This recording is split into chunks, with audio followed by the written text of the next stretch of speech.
Love this podcast? Support this show through the Acast supporter feature. It's up to you how much you give, and there's no regular commitment.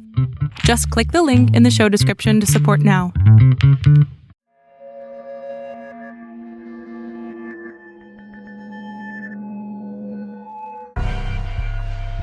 Are you interested in angels, demons, ghosts, spirits, and monsters?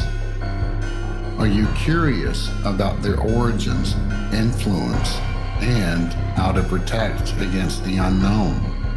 If so, then welcome to Southern Demonology, the podcast that explores all of this and more.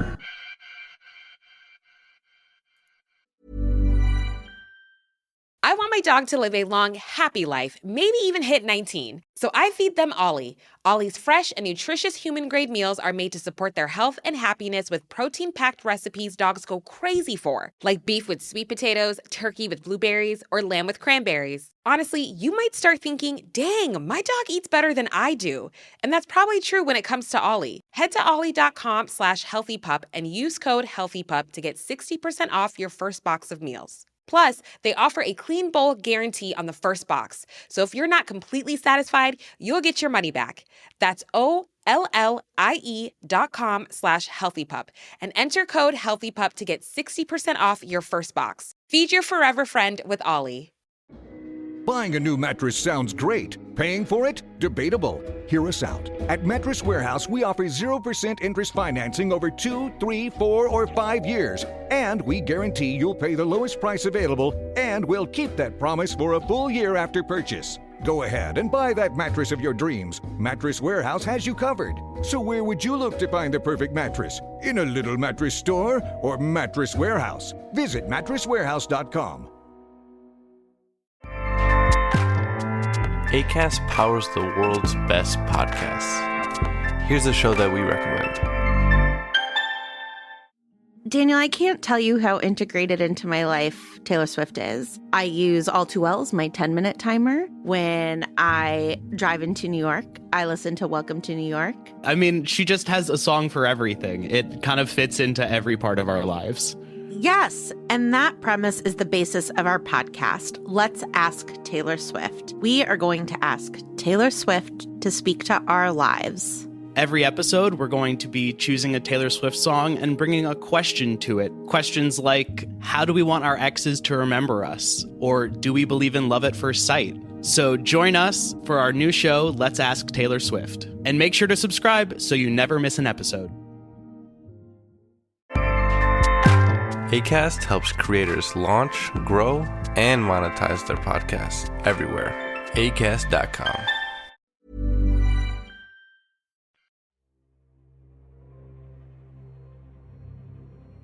If you've listened to the other episodes in our Demonology series that Chris from the Wandering Road podcast and I have put together, namely 101, 102, 201, 301, etc., then you know we have outlined the basics of the various stages that comprise the progression of possession, namely obsession, or the mental attacks of the infernal, oppression, or when that escalates into the physical, and possession, or when the victim gives permission for the evil spirit to invade their life.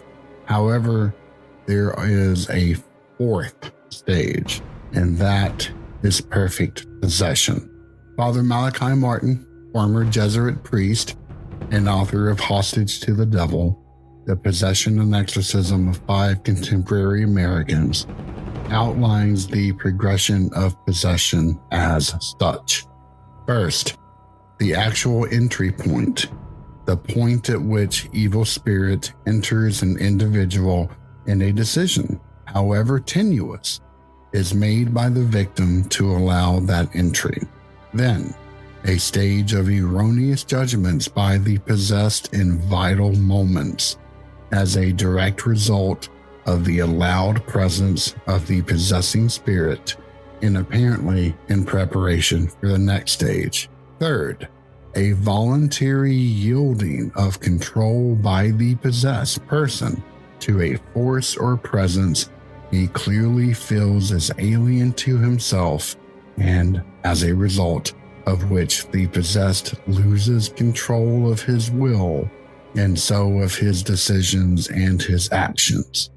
Once the third stage is secure, extended control proceeds and may potentially reach the point of completion, perfect possession. That last stage has yet to be covered in the Demonology series for more than a few reasons, but in this episode, that is exactly what we are going to do. Be forewarned. Some of the ideas presented herein are theoretical, dangerous, and highly disturbing. Viewer discretion is very much advised. Welcome to Season 6, Episode 4 of the Southern Demonology Podcast. As always, I am your friendly neighborhood ancient demonologist, JJ, and today we are covering the most advanced topic in this series yet, Demonology 501, Perfect Possession. If you like what you hear and want to see or listen to more, then please rate, subscribe, and recommend this podcast to a friend, no matter what platform you happen to be listening or watching it on. Father Martin's book is highly important, not just for the case studies it presents, but also for its theological basis for what demonic possession is and how it fits into the worldview of Catholicism. However, Martin clearly states that, quote, "This study makes no attempt to answer the ultimate puzzle of possession, why this person, rather than that person, becomes the object of diabolic attack, which can end in partial or perfect possession," end quote. When I first read Hostage to the Devil in college, I can definitely state that it was a very pivotal moment for me and heavily influenced both my academic studies at the time and my continued research since then, a fact that I have commented on more than a few times. The concepts embedded herein are terrifying to me. I have been familiar with talk about the devil and his workings as I grew up on a steady diet of hellfire and brimstone sermons told from the mountaintop in my local Baptist church. But this book gave the infernal more definition and thus made it much more real, to the point where even I, who have suffered from night terrors my entire life, had the worst nightmares of my life for about 6 months or so.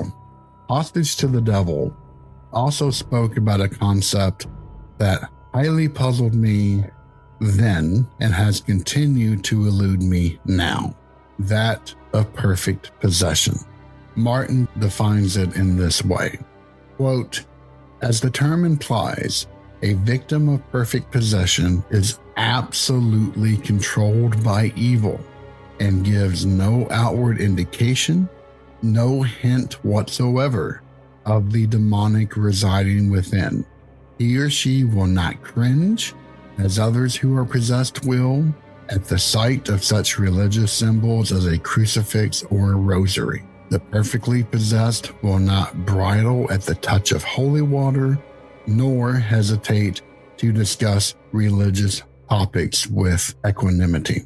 If convicted of crimes against the law, such a victim will frequently acknowledge guilt and even the moral badness of such acts committed. More often than not, such a person will petition that his physical life be forfeited, that he be executed for his crimes. Thus, in his own way, he voices the insistent Satanist preference for death over life and the fixated desire to join the prince in his kingdom, because there is no will left to call the victim's own, and because some part of the victim's will is necessary for any hope of successful exorcism. Remedy is unlikely to succeed, even in the event the possession would somehow be uncovered and verified as the problem, unquote. And at least for the piece that he spoke about, the demonic being willing to sacrifice the individual's life. If you've ever seen the movie Nefarious, then that's exactly what plays out there. In previous episodes, I have alluded to the fact that I was unaware of whether perfect possession was an evolution of regular possession or if it presented an alternative path. And I'd like to clarify my thinking on that. Perfect possession could be an alternate and elevated form of possession. Yet if that is true, then they both share one commonality. As Martin states, quote, "At every new step and during every moment of possession, the consent of the victim is necessary, or possession cannot be successful. The consent may be verbal, but always involve choice of action. Once initial consent has been given, its withdrawal becomes more and more difficult as time goes on. But whatever the pain or threat, it is wielded to retain the consent of the possessed or the continuing presence and power of the preternatural spirit." In other words, because of the free will that humanity has been given, then that will must be minimized so that the infernal can achieve its goal. In cases of normal possession, and I say that with irony as nothing about possession is normal, the possessed is essentially tricked into giving up their free will. Yet that control the spirit gains is not without boundaries. The individual will rebel, especially if confronted with the reality of what their existence has become. But what if that battle never happened in the first place? What if the person entered into possession willingly, without a fight? If that occurred, then we are no longer talking about a singular entity, but rather a complete symbiosis of the human and the evil spirit.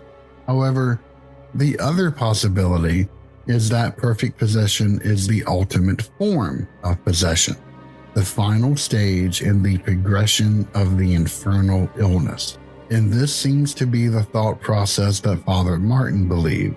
He writes, quote, "If extended control continues unabated, if total consent is achieved, then total or perfect possession is achieved."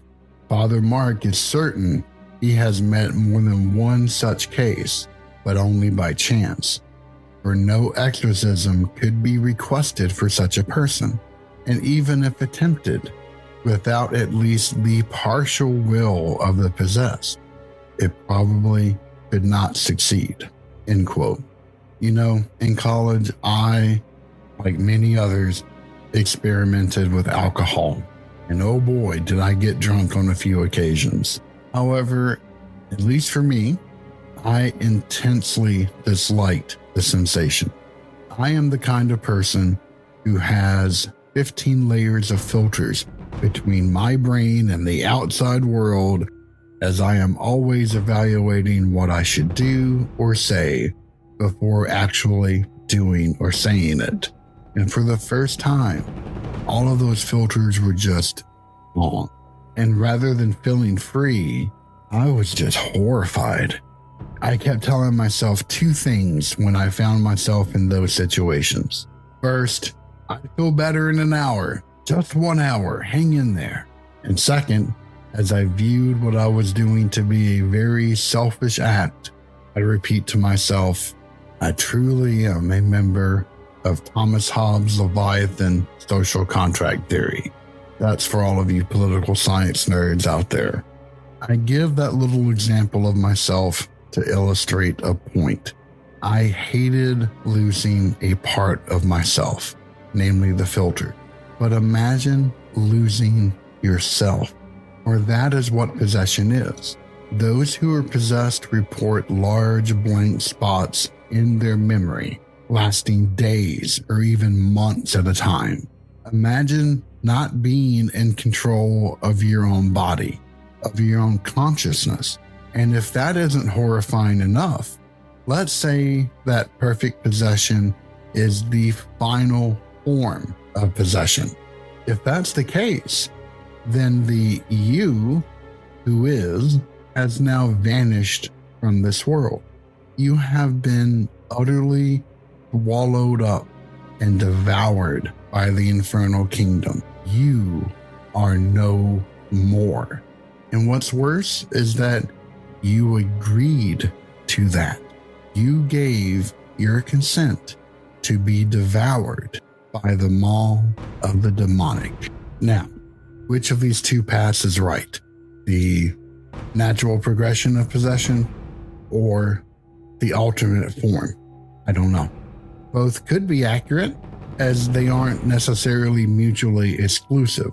Those who are possessed may slip into perfect possession if not exorcised, and there may be those that skip possession altogether by willingly entering into a partnership with the demonic.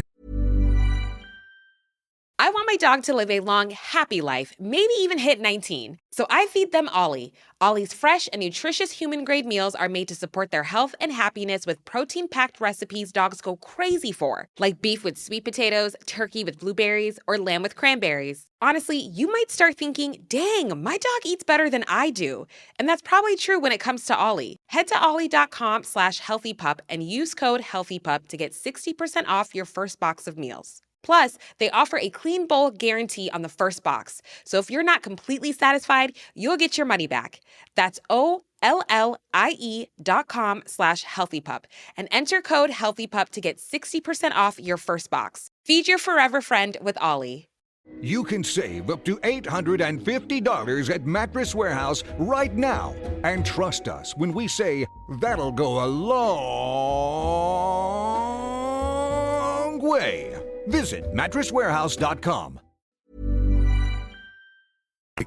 From the get-go. Unfortunately, hostage to the devil doesn't give us the answer.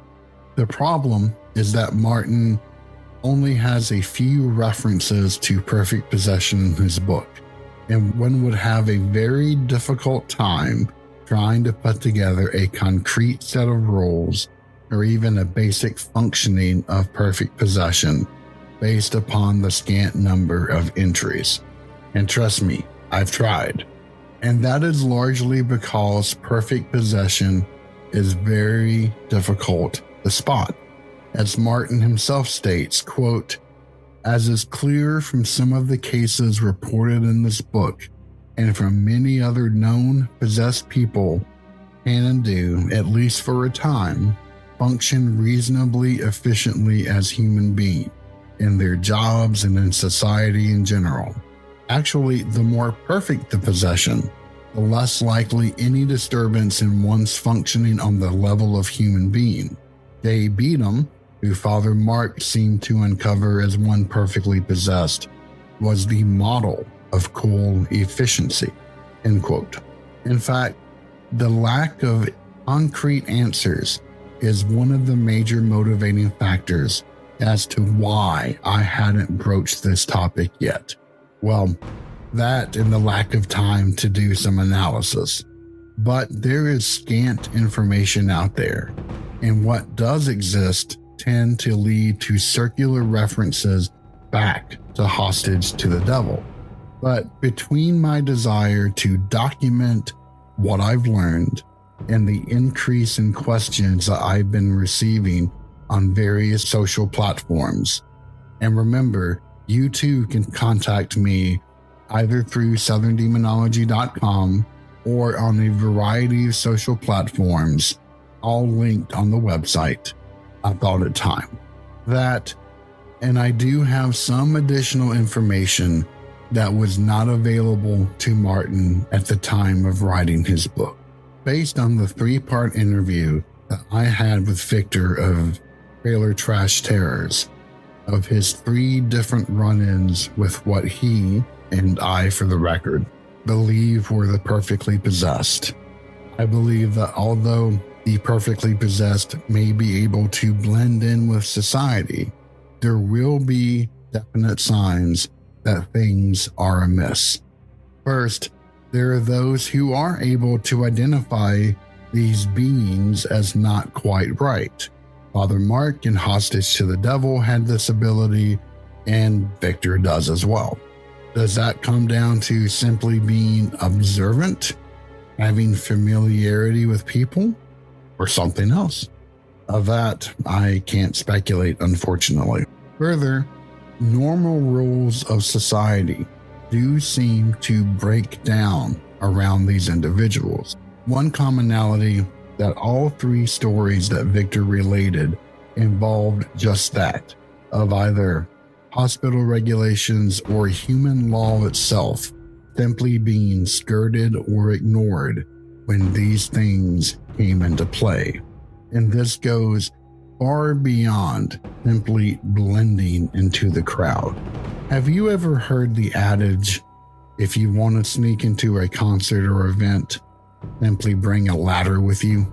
After all, no one will question what you're doing, especially if you look like you belong there and look like you know what you're doing. If it was a matter of just blending in, then that adage would get to the heart of the matter. But this seems to exceed that just in terms of how etiquette or even normal behavior operates in their presence. And it's not just Victor's interviews that back up that observation. I have been a part of a few different consultations in which the individuals I spoke with reported similar breakdowns in normalcy. I can't go into further detail as I can't abuse the confidence and privacy of those involved, but I walked away from each one of those meetings shook to my core and genuinely afraid for both the person involved and for myself for possibly attracting the attention of the kingdom. Did that fear stop me?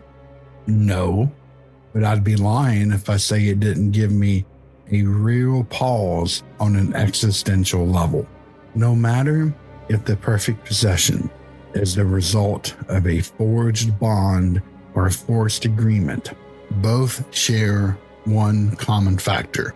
Quote, for Christianity, the source of all humanness and all individuals, past, present, and future, is Jesus of Nazareth.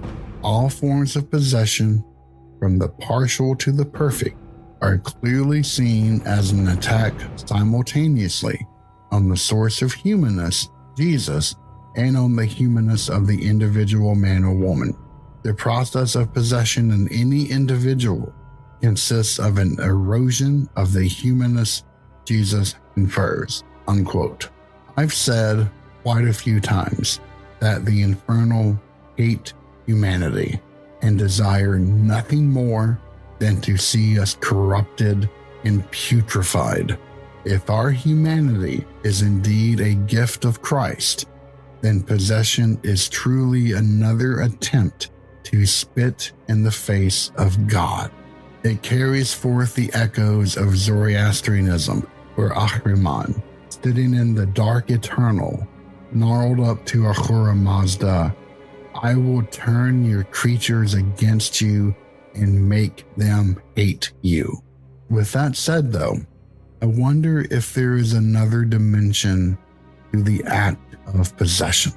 Now, bear in mind that this is pure conjecture on my part, so please take it with a generous heaping of salt, as it's dependent upon pseudepigraphal works which are not canon anywhere except for the Ethiopic Orthodox Church. With that said, if this is true, it instills real fear into my heart. Remember back to the writings of 1st Enoch. As a brief recap, the angels of God were sent down to watch over the generations of man. And upon seeing the daughters of men, the angels bound themselves with a curse to go down and take wives amongst them.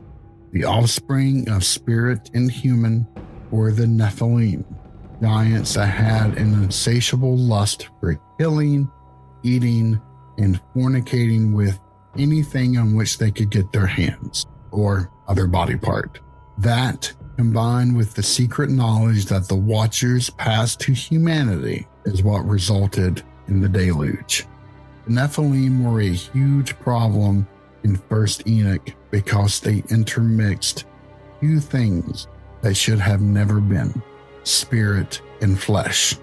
And as a result, these things never truly died. After they were led into battle against one another by an archangel, and their bodies perished in the war, their spirits were then released into the atmosphere to forever plague humanity.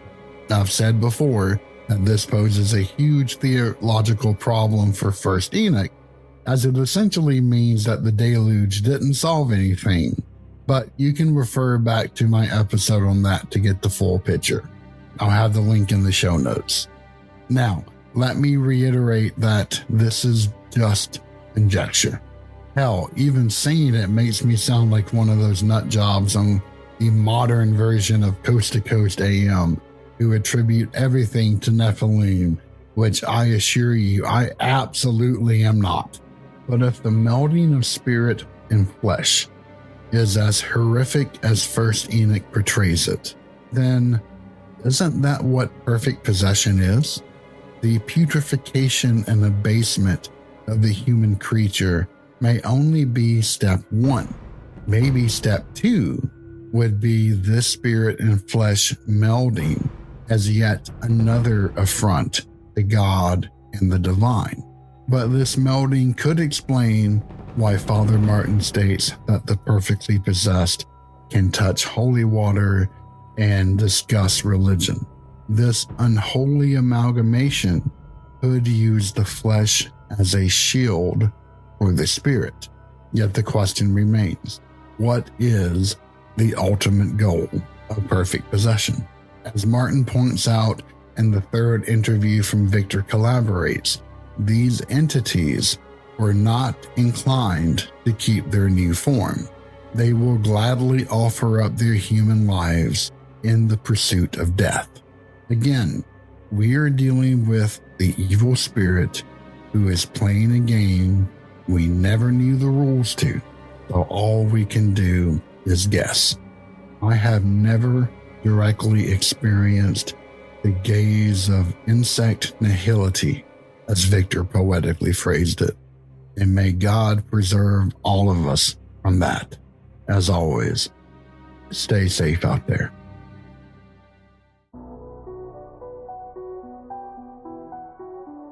Thank you for listening to Southern Demonology. Find us online at southerndemonology.com, which offers links to all of our social media and episodes. Southern Demonology is solely owned, produced, and edited by myself, and the intro and outro music are composed by me as well. If you have a moment, please rate, like, and share this podcast, as it is the best way to help support my work. As always, I am JJ, and it has been a pleasure to speak to you today.